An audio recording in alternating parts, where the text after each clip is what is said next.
hati-hati, marilah kita bersama-sama berubah cara pandang kita. Mas, hari ini kita mau ngobrolin tentang apakah benar hukum di negara Indonesia itu tajam ke bawah, tumpul ke atas nih. Karena banyak kasus di Indonesia nih, kalau misalkan koruptor itu masih bisa jalan, senyum-senyum, say hello, dede-dede di kamera. Sedangkan kalau misalkan itu adalah maling, misalkan, apakah itu maling ayam, apakah itu maling motor dan lain-lain, itu pasti digebukin dulu, sampai berdarah, kakinya hilang, tangannya patah, terus baru dia dan perlakuannya berbeda Mas, yang didapatkan antara maling kecil ini sama maling besar ini. Nah, apakah Indonesia itu tidak memegang teguh asas praduga tidak bersalah? Karena jelas-jelas mereka itu sama-sama tersangka, sama-sama disangkakan melakukan pidana, Ya, betul. tapi perlakuan terhadap mereka itu berbeda. Oke, baik. Jadi begini, sebenarnya obrolan ini tuh udah obrolan orang dari zaman dulu ya, bahwa hukum itu dianggap hanya untuk melindungi orang-orang kaya, dan orang-orang yang kecil ini ditindas dengan hukum, kan begitu. Jadi contohnya tadi bahwa tersangka tindak korupsi atau koruptor itu bisa melambai-lambai di kamera, bisa senyum-senyum, kamera masih bisa bersantai, bersih, wangi, kan begitu. Beda dengan tersangka pencuri ayam misalnya, atau maling sendal, dipukulin, digebulin. Bahkan dulu ada kasus yang mencuri sound system di Oh iya. masjid, Loh, kemudian dibakar hidup-hidup hidup. sampai meninggal, kan itu. Padahal dia belum terbukti, hanya disangka atau dituduh oleh orang-orang. Nah, apakah itu menjadi bukti hukum itu timbul ke atas, tajam ke bawah? Kita lihat dulu bahwa kita ada yang namanya asas praduga tidak bersalah. Nah, semua orang harus dianggap tidak bersalah sampai ada putusan pengadilan yang telah berkekuatan hukum tetap menyatakan bahwa seseorang itu bersalah. Kan begitu. Nah, tersangka koruptor, kenapa dia masih bisa steril? Ya karena memang dia dianggap belum bersalah. Karena dia masih tersangka, kan? Belum ada putusan pengadilan nih. Karena kita juga tidak yakin ketika nanti dia diputus bersalah, dan dia masih bisa senyum-senyum. Ini terlepas dari bahwa ada berita, ada fakta bahwa dia mendapatkan fasilitas yang mewah nih, tahanan atau di penjara nih, ada di atau di lapas gitu kan. Nah, itu adalah hal yang berbeda, itu adalah pelanggaran hukum yang lain. Tapi kita hanya bicara tentang perlakuannya ketika menjadi tersangka. Ya karena dia memang belum menyatakan bersalah, ya dia masih bisa senyum. Itu juga seharusnya yang terjadi kepada mereka-mereka yang melakukan tindak pidana lain.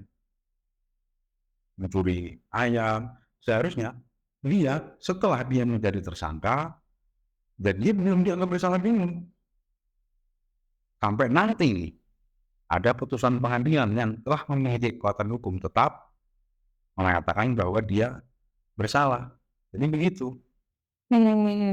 Tapi fenomena perbedaan perlakuan atau bagaimana diperlakukan antara para tersangka ini itu beda Mas. Sebenarnya apakah ada aturannya yang mengikat orang-orang yang disangkakan melakukan pidana ini? Karena fenomena perbedaan atau membedakan antara perlakuannya itu sungguh sangat kentara. Apalagi banyak media massa sekarang itu memperlihatkan bahwa koruptor itu banyak sekali mereka. Bisa tersenyum, bisa tertawa, sedangkan pencuri-pencuri yang lain itu bahkan di dalam media massa pun diperlihatkan bahwa dia kondisinya babak belur, lembam-lembam kayak gitu. Apakah ada sebenarnya aturan hukum yang mengikat tentang ini? Jelas ada itu kan ya. Jadi ada aturannya, ada undang-undang, ada hukum acara pidana, kemudian ada hak tersangka, dan ada hak terdakwa, dan seterusnya. Jadi selama ini kalau kemudian aturan ini ditabrak sendiri oleh penegak hukum, ya akhirnya terjadi seperti itu. Bahwa orang yang disangka pencuri ayam, pencuri sandal, mereka mendapatkan perlakuan yang buruk, misalnya dipaksa untuk mengaku, dipaksa untuk memberikan keterangan melalui penyiksaan. Kan beberapa kasus yang kemarin sempat ramai itu, kasus yang pembunuhan di Cirebon itu, Betul. nah beberapa orang yang dulunya tersangka yang sekarang sudah terpidana ya, menyatakan bahwa ketika mereka memberikan keterangan di kepolisian dahulu, di aparat penegak hukum, di penyidik, Ketika membuat BAP ya, Mas? ya, mereka mendapatkan penyiksaan. Nah, ini artinya ada pelanggaran prosedur, ada pelanggaran aturan, ada pelanggaran ketentuan hukum.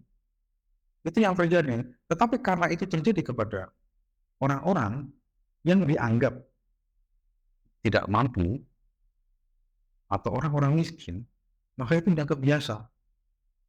Itu bukan hanya pemikiran seperti itu dilakukan oleh penegak hukum sendiri, tetapi masyarakat juga menganggap itu biasa. Nah, padahal ada aturan yang jelas, ada ketentuan hukum yang jelas mengenai hak mereka.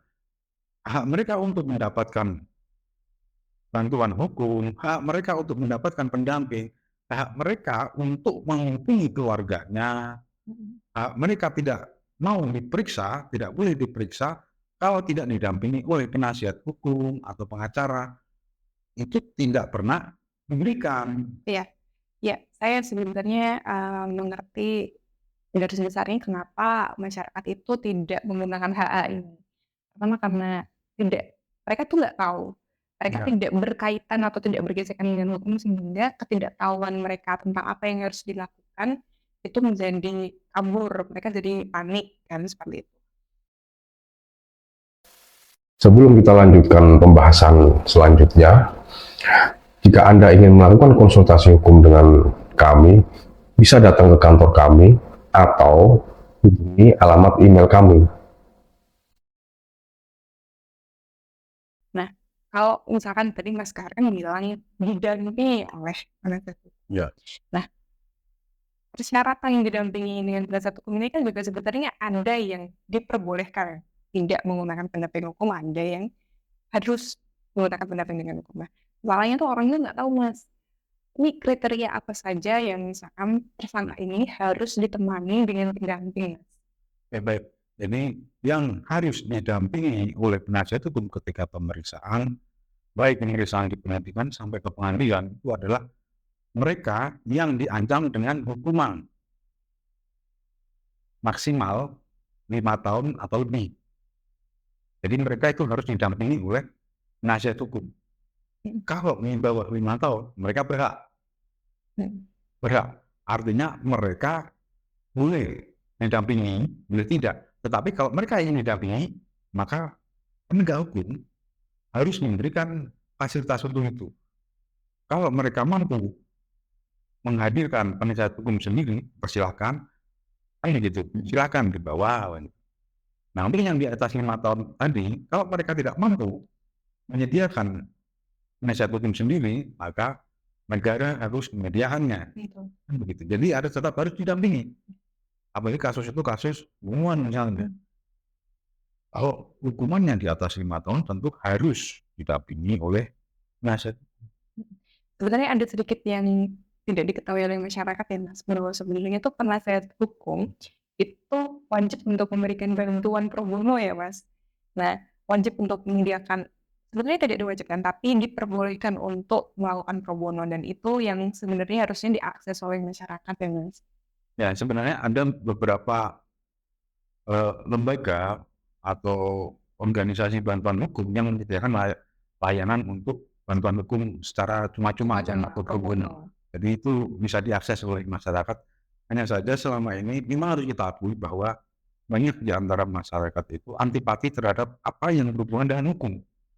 Karena pertama yang pernah bersinggungan dengan hukum, yang kedua tidak percaya dengan hukum. Kemudian mereka tidak percaya dengan hukum itu karena tidak percaya dengan penegak hukumnya, kan begitu. Jadi karena tidak percaya dengan penegak hukum, ini yang membuat mereka tidak percaya dengan hukum. Akhirnya mereka tidak mau, bahkan jangan mempelajari hukum, ngomong soal hukum pun malas mending gitu. Nah itu yang menjadi masalah. Jadi kalau selama aturan-aturan yang sudah ditentukan ini kan sebenarnya sudah cukup lumayan lah ya, sudah cukup bagus untuk melindungi para tersangka, para terdakwa atau orang-orang agar orang yang tidak bersalah tidak dianggap bersalah, kan begitu. Maka itu harus ditegakkan. Kalau itu masih tidak ditegakkan dan dilanggar oleh penegak hukum sendiri, maka sampai saat itu orang tidak akan lagi percaya pada hukum. Dan itu akan menjadi masalah ya Mas, bagi penegak hukum itu sendiri. Penegak hukum itu sendiri gitu. Karena bahkan sampai saat ini distrust terhadap polisi itu semakin tinggi ya dengan banyaknya kasus-kasus. Sehingga sebenarnya yang harus mulai dibangun itu adalah kepercayaan terhadap aparat penegak hukum. Ya betul.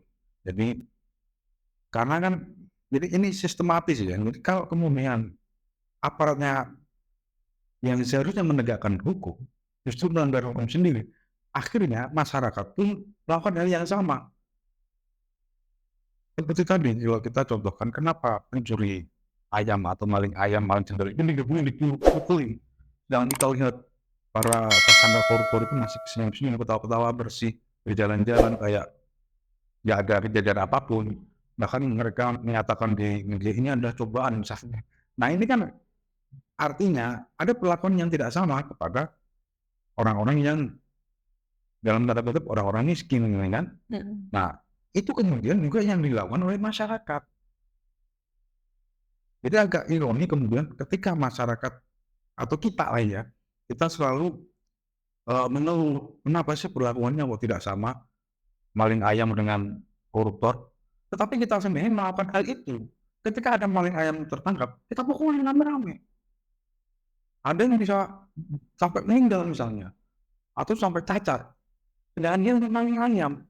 Oke, kita tidak ngomong soal berapa nilai nyurinya ya. Tetapi kenapa dia mencuri? Orang maling ayam biasanya mencuri karena dia lapar. Kenapa dia lapar?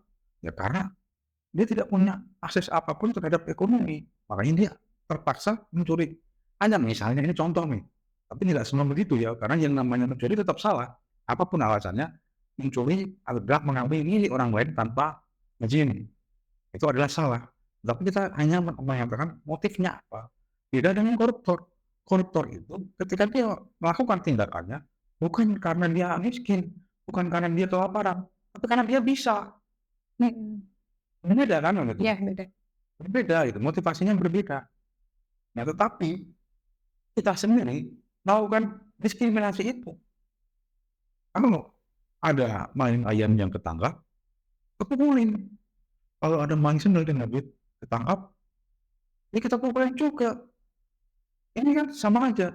Kenapa kita tidak menganggap bahwa seharusnya diperlakukan sama? Perlakukan sama bukan berarti maling negara itu atau koruptornya dipilih seperti dia, enggak juga. Itu juga tidak benar memukuli seseorang yang dianggap bersalah, padahal dia bersalah karena belum ada putusan pengadilan. Jadi salah. Ini bukan berarti perlakuan sama itu koruptor dibunuhin, enggak begitu. Perlakuan yang sama itu artinya maling ayam pun ya harus diperlakukan seperti halnya manusia. Tapi dia salah. Karena hukum itu kemudian ada hukuman ketika dia terbukti kesalahan nanti, bukan untuk membalas dendam, tetapi agar dia sadar, dia menyadari kesalahannya, kemudian merubah seseorang yang melakukan kejahatan itu, mengambil orang lain misalnya, menjadi orang yang lebih berguna di masyarakat. Artinya dia tidak melakukan perbuatan itu lagi. Dikembalikan lagi ke masyarakat setelah menjalani hukuman. Bukan kemudian hukuman itu adalah untuk pembalasan. Walaupun hukuman itu tentu ada nestapa di sana, ada penderitaan di sana, agar seseorang itu sadar. Kalau soal penderitaan, bahkan orang yang dipaksa untuk belajar aja kadang-kadang menderita kan gitu ya. Nah sama aja, mereka harus belajar agar bisa kembali ke masyarakat, bukan kemudian dipukulin atau disiksa, dianiaya kan begitu. Jadi kira-kira begitu. Gitu. Jadi perlakuan sama itu artinya ya diperlakukan dengan sama, bukan kemudian membalas dendam. Ini menarik ya Mas pembicaraan kita ini, karena tidak hanya kita berkaca pada distrust terhadap aparat penegak hukum, tapi kita juga berkaca terhadap tindakan kita sendiri. Iya betul. Nah itu ini membuat orang-orang itu menjadi lebih memperlakukan sama terhadap orang-orang ini. Ya betul, agar kita semua juga menyadari bahwa kita juga melakukan kesalahan juga. Gitu. Iya.